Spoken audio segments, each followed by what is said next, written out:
Bonjour et bienvenue dans notre Flash Info. Quelles sont les news et les dernières tendances en matière d'immobilier? On vous dit tout. Christophe. Bonjour Nathalie. Eh bien, nous avons la loi Allure à toute allure.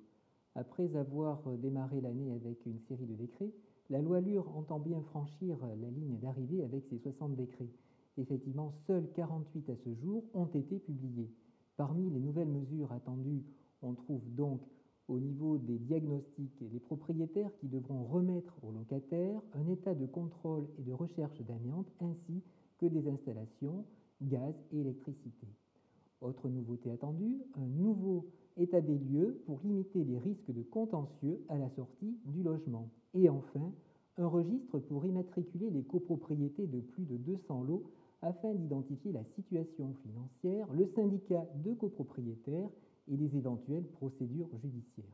Rendez-vous donc à la fin de l'année pour connaître toutes ces nouvelles dispositions. L'indice des loyers est resté quasiment stable au premier trimestre 2016. C'est une bonne nouvelle pour les locataires.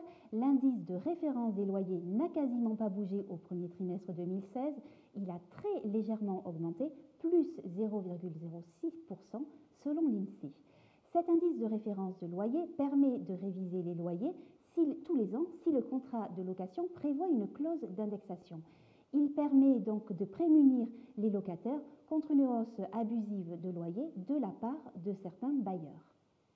Être propriétaire, une question prioritaire. Alors que 6 Français sur 10 possèdent leur logement, une récente enquête OpinionWay pour Guy Hockey nous apprend les nouvelles aspirations des Français en matière de logement.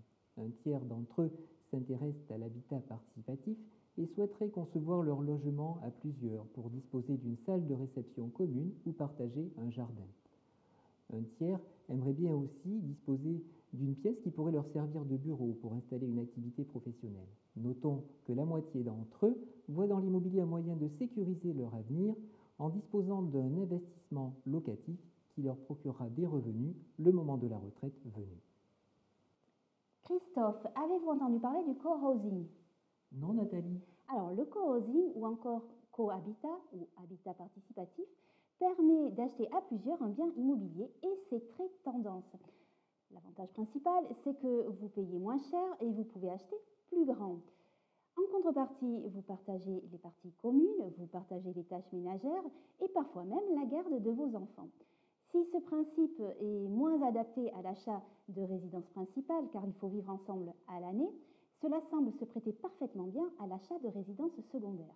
Attention, si vous êtes intéressé, à bien choisir les co-acquéreurs et à bien ficeler votre dossier juridique. Le dispositif Pinel joue les prolongations.